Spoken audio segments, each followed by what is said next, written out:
Aryadi ini minta keadilan. Ikhtiarnya sudah 9 tahun yang lalu. Ya.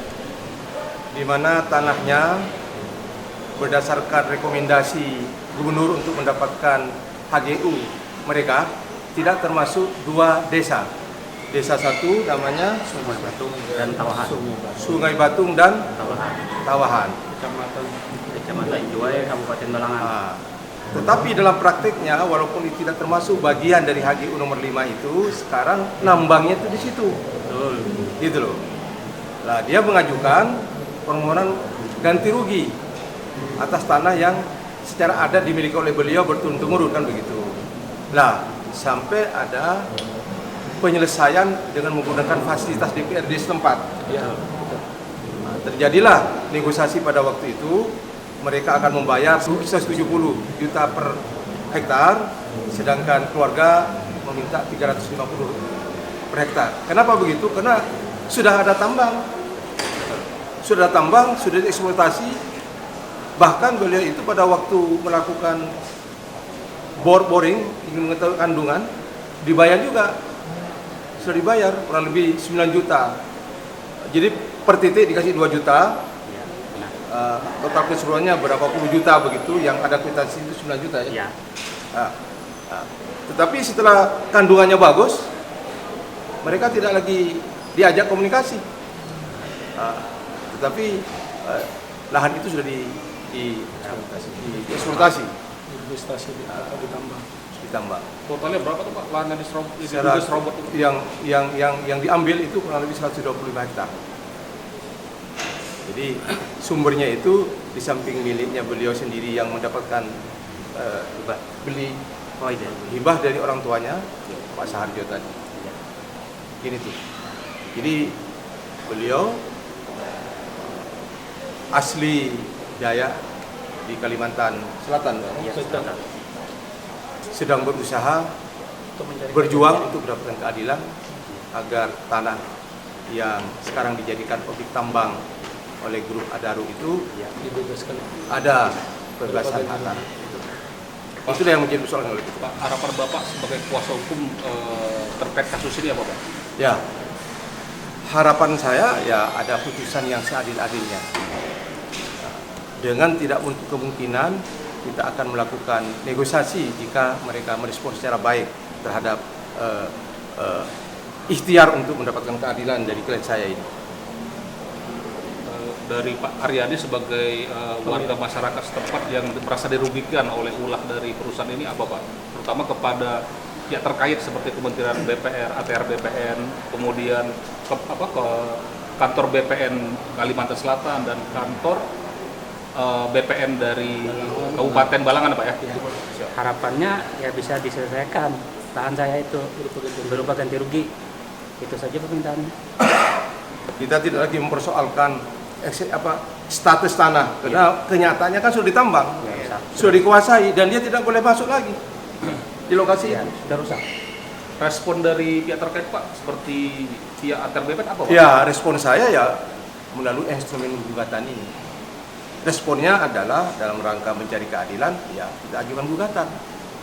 Respon dari pihak mereka selama Dalihnya itu. ya dalilnya Ya, dari kan mereka, ada mekanisme damai. Ternyata mereka tidak merespon secara baik untuk menyelesaikan ini.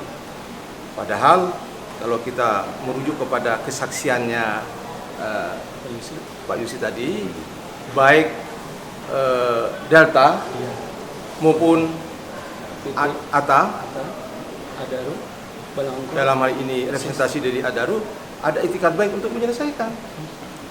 Bahkan sampai kepada angka pembicaraannya di DPRD pada waktu itu. Tapi sampai sekarang dia belum mendapatkan apa-apa.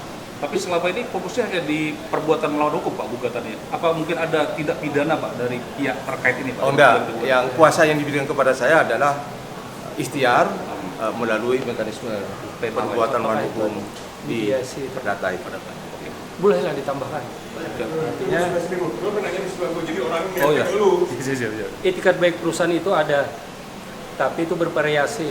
Ya. Dari 125 itu dari 9 yang difasilitasi oleh Pemkab, pemerintah Kabupaten Balangan, Kalsel.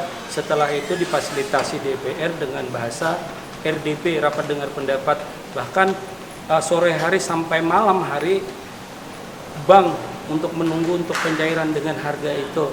Tapi si pemilik itu dua, dia minta menyelesaikan keseluruhan yang tuntutan oleh Bapak pengacara dari Jakarta ini 125, tapi Haryadi kan dari pihak perusahaan cuma minta 9 dan 10 hektar itu. Bahkan dulu kita mendampingi Pak Haryadi ini kan mengajukan bertahap, dirubah, bukan itu tanam tanah, tapi tanam tumbuh yang dikompensasikan dalam luas sekian batang, dengan bahasa per pohonnya itu 1 juta. Jadi totalnya ada 33 miliar, ada 50, sekitar 88 miliar lah. Itu yang ada 3 variasi itu. Nah, itu pun tidak dipenuhi, Pak, dari perusahaan, Pak? Tidak dipenuhi? Tidak ditindaklanjuti karena kita tidak, karena Pak Haryadi ini tidak bisa. Kemarin kan orang tuanya atau saudaranya atau apa tadi yang kita sampaikan di depan majelis hakim itu seperti itu juga. Nah, yang selanjutnya pihak perusahaan itu dalihnya cuma satu, dia itu clean and clear itu sama perusahaan dengan perusahaan, artinya antara si A dengan si B, tapi di situ ada tanam tumbuh punya masyarakat yang belum terselesaikan. Maka oleh hari ini bapak-bapak inilah yang melalui bapak-bapak ini, kantor hukum kawan rekan-rekan di Jakarta inilah melakukan perbuatan melawan hukum yang berapa tuh ya kita kurang tahu. Makanya dia dikejarnya berapa kira-kira? Oh, saya nggak tahu. Nah, tali asih, uang kepedulian, karena dia akan membuat alibi seakan-akan orang tuanya Haryadi itu tuh pernah menuntut, sebenarnya tidak ada. Karena lahan letak domisili tanah itu bukan yang diributkan di hari ini di sini, itu ada 2 desa, yaitu Sungai Batung dengan Tawahan yang nggak ada. Sama dengan SK Gubernur tadi yang berulang kali. Tapi dikiranya saya ini lupa, saya sudah ingat itu. Jadi itu kan berdasarkan rekomendasi dari gubernur maupun bupati. Ternyata yang direkomendasikan ini tidak termasuk desa. Punya desa Tawahan dengan Sungai Batung. Jadi tidak termasuk. Demikian juga ada 10 HGU yang di dalamnya tidak termasuk desa beliau. Pada waktu itu kan masih dalam bentuk hutan ya, kebun karet dan semacamnya. Nah, tahu-tahu ketika ada penambangan di lokasinya beliau yang tidak termasuk di dalam yang 10 itu. Di dalam sidang itu dia mancing-mancing, dikira kita ini tahu bahwa berapa luas itu.